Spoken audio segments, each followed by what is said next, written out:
Bezrat Hashem, les zohar d'aujourd'hui, Brachot 33a.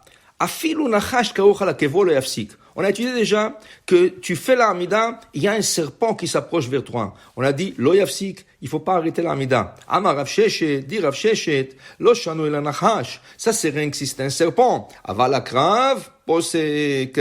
Mais si c'est un scorpion, tu arrêtes la Hamida.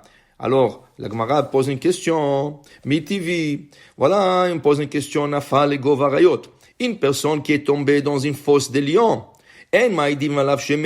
Si tu n'as pas vu, qu'est-ce qui t'arrive avec la personne? Tu ne peux pas témoigner qu'il est mort. Qui c'est qui te dit qu'il est mort? Peut-être qu'il va sortir vivant. Et on a trouvé plusieurs fois que des personnes qui sont tombées dans la fosse des lions sont sorties vivants. Daniel, le prophète Daniel, le roi de Babylone lui a fait rentrer dans la fosse des lions et il est sorti vivant. Or Haïm Akadosh, Rabbi Haïm Ben Attar, le roi du Maroc, il lui a commandé une bague pour le fiançailles de sa fille et comme il était un bijoutier et il faisait des choses à la main, il faisait des choses très spéciales et le roi Haïm Akadosh a refusé en lui disant que Sa Majesté, il travaille rien que pour avoir du pain et du lait pour sa famille. Dès que le premier qui lui a une rente, il achète n'importe quoi, il a assez pour acheter du pain, il ferme le magasin. Alors le roi, il lui a dit, gare à toi, si tu prépares pas, le mariage est dans 3 mois. Ils sont revenus et le roi Haïm Kadosh, effectivement, n'a pas préparé la bague. Le roi, il lui a jeté dans une fosse des lions, mais avant de le jeter, il lui a demandé qu'est-ce que tu veux. Il lui a dit, je devrais avoir mes téphilim avec moi, avec un livre de Gemara. Il a porté les téphilim, il a pris la Gemara, il est rentré dans la fosse des lions, il s'est assis à étudier, et tous les lions autour de lui, jusqu'à qu'il est sorti sain et sauf. Alors, une fosse des lions, si quelqu'un tombe dedans, on ne peut pas aller dans le Beddin témoigner qu'il est mort pour que sa femme puisse se marier. Il faut voir exactement qu'est-ce qui t'arrive avec cette personne. Alors maintenant, il est tombé dans un puits plein de serpents et de scorpions. On peut déjà témoigner qu'il est mort. Qu'est-ce que tu vois? Que même un trou plein de serpents, c'est sûr qu'ils l'ont mordu, c'est sûr qu'il est mort, et tu peux témoigner sur lui qu'il est mort, et sa femme peut se marier. Alors tu viens de dire qu'il y a une différence entre un serpent et un scorpion. Répond la Gemara, Sha'ane Atam, ce cas que tu viens d'emmener est différent. Pourquoi? Parce que quand il est tombé dans le trou, il a piétiné, il a écrasé le serpent. Une fois que tu commences à écraser et toucher le serpent, c'est sûr qu'il va te mordre. Mais si tu fais ta Hamida et c'est lui qui vient vers toi, c'est pas sûr qu'il va te mordre. Dit la Gemara, Tanu Rabbanan, Chachamim nous enseigne, Maaseh be'echad, be'ankom echad. Il y avait un endroit, Shaya bo Arod. Il y avait ce serpent dangereux qu'on appelait à cette époque du Talmud Arod. C'est un serpent qui n'existe plus dans le monde. Vayamazik et aberiot. Et ce Arod faisait mal à toutes ces personnes qui passaient à côté de lui.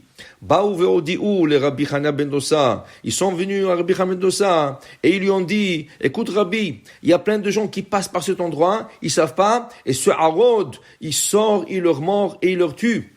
Amar lahem, le Rabbi Chana ben Dossa, il leur a dit, Ar'ouli et choro. Montrez-moi le trou où se trouve ce Arod. Ils sont partis, ils lui ont montré le trou. Natan akevo al peachor.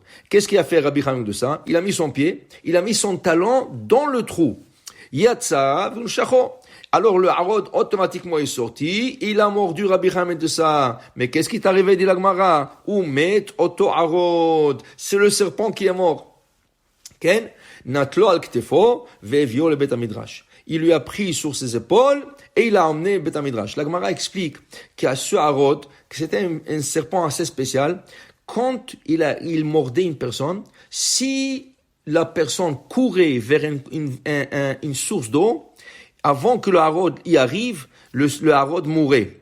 Et quand le Arod lui dévançait, lui il est parti à la source d'eau, et lui il est parti là-bas, il s'est trompé dans l'eau, avant que la personne arrive, c'est la personne qui mourait.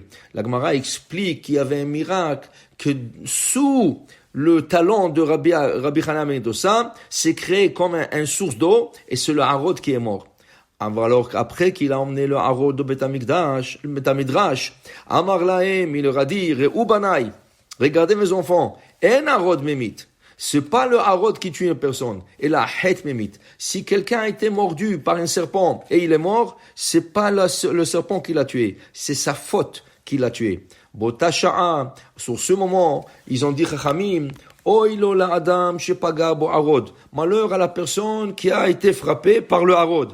Ve'oy lo la harod shepaga bo Rabbi Chaim ben Dossa. Mais malheur au harod, au ce serpent, qu'il a rencontré Rabbi Chaim ben Dossa, parce que c'est lui qui est mort et pas le rabbin. Pour dire, pour être sauf de tout malheur, il faut se conduire dans Torah, mitzvot, maasim tovim. Et là, vous avez rien à craindre. Ni harod, ni nahash, ni virus, ni rien du tout. Tout ce qu'il faut, c'est étudier la Torah, pratiquer les mitzvot, et Bezrat Hashem, vous serez protégés.